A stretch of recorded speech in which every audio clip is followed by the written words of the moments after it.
আসসালামু আলাইকুম সকলকে আজকের লেসনে স্বাগত। আমরা পিছনের ক্লাসে দেখলাম কিভাবে আমাদের লগ ইন করতে হয়। এখন আমরা ড্যাশবোর্ড এর পরিচয় নেব। ড্যাশবোর্ড সম্পর্কে আমরা জানবো। স্মার্ট শপ, এটাই হচ্ছে স্মার্ট শপের ড্যাশবোর্ড। ড্যাশবোর্ডে আপনি কি পাচ্ছেন? আজকের টোটাল সেলস, আপনার কত টাকা টোটাল সেলস হয়েছে আপনি তা এখানে দেখতে পারবেন। নেট ইনকাম, টোটাল সেলসে আপনার নেট ইনকাম কত হয়েছে তা এখানে দেখতে পারবেন। ইনভয়েস ডিউ, আপনার টোটাল বিক্রির ভিতরে কতটা ইনভয়েস বাকি গিয়েছে, অ্যামাউন্ট কত তা এখানে আপনি দেখতে পারবেন। টোটাল সেলস রিটার্ন, কোনো কাস্টমার আপনার প্রোডাক্ট যদি আপনাকে রিটার্ন করে যায় তা কত টাকা রিটার্ন করলেন আজকে তা আপনি এখানে দেখতে পারবেন। টোটাল পারচেস, আপনি আজকে সারাদিনে কত টাকার প্রোডাক্ট কিনলেন তা এখানে দেখতে পারবেন। টোটাল পারচেস ডিউ, আপনি কত টাকা বাকিতে কিনলেন তাও এখানে দেখতে পারবেন। টোটাল পারচেস রিটার্ন, যদি আপনার ভেন্ডরের কাছ থেকে পণ্য কেনার পরে সেটা ফেরত দেন তা কত টাকার ফেরত দিয়েছেন তা এখানে দেখতে পারবেন। এরপরে হচ্ছে এক্সপেন্স।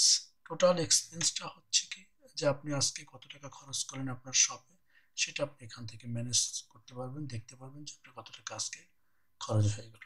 এরপরে আসুন আমরা বাম পাশে দেখছি যে আমাদের মেনু বার। বাম পাশে টোটাল আপনার সব ম্যানেজমেন্টের জন্য যে মেনু বারগুলো প্রয়োজন তা এখানে আছে। আমরা ইনশাল্লাহ নেক্সট ক্লাসে দেখব যে কোন মেনু বারের কিভাবে ইউজ করতে হয়, কোন মেনু বারের কাজ কি। এবার আসুন আমরা ড্যাশবোর্ডে একটু নিচে যাই।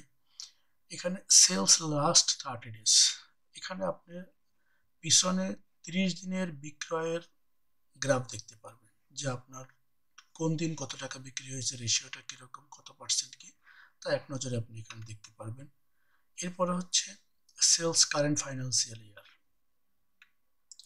আপনার কারেন্ট ফাইন্যান্সিয়াল ইয়ারে কত টাকা কি সেলস হয়েছে, কোন মাসে কি, সব আপনি এখানে দেখতে পারবেন।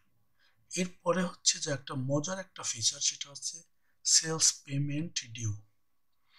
আমাদের বাকি বেচতেই হয়, বাকি বিক্রির পরে আমাদের দেখা যাবে এখানে যে কার কাছে কত টাকা ডিউ আছে।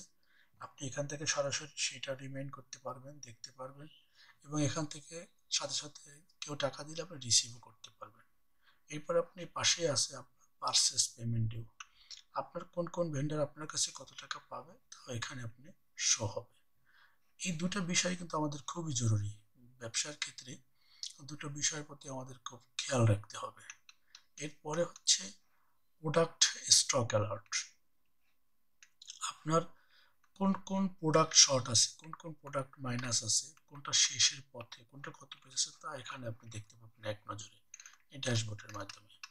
এরপর হচ্ছে সেলস অর্ডার, আপনার দোকানে কোনো সেলস অর্ডার বা আপনার প্রতিষ্ঠানে কোনো সেলস অর্ডার করা আছে কিনা, কেউ প্রোডাক্ট নিবে বলে আপনার কাছে অর্ডার করে গেছে, সেই অর্ডারগুলো দেখার ডিসপ্লে হচ্ছে সেলস অর্ডারের এখানে। পারচেস রিকোয়ারমেন্ট, যদি আপনার এমপ্লয়ি কোনো পারচেস রিকোয়ারমেন্ট করে, যে প্রোডাক্ট প্রয়োজন, সেটা আপনি এখানে দেখতে পারবেন। পারচেস অর্ডার, পারচেস রিকোয়ারমেন্টের পরে আপনি ভেন্ডরের কাছে যে অর্ডারটা দিবেন, প্রোডাক্ট এখনো আসেনি আপনার কাছে, সেই অর্ডারগুলো এখানে দেখতে পারবেন এই ডিসপ্লের মাধ্যমে। পেন্ডিং শিপমেন্ট, যদি আপনি অনলাইন বিজনেস করে থাকেন, আপনার প্রোডাক্ট যদি বাইরে কোথাও পাঠান বা বিভিন্ন জেলায় উপজেলায় আপনি যদি ডেলিভারি দেন, সেটা এখানে আপনি দেখতে পারবেন যে কোন প্রোডাক্টটা আপনার শিপমেন্ট এখনো পেন্ডিং রয়েছে। সো আমরা নেক্সট ক্লাসে যাচ্ছি ইনশাআল্লাহ। আজকে এই পর্যন্ত এই ক্লাসে আমরা ড্যাশবোর্ড সম্পর্কে বিস্তারিত জানলাম। আসসালামু আলাইকুম।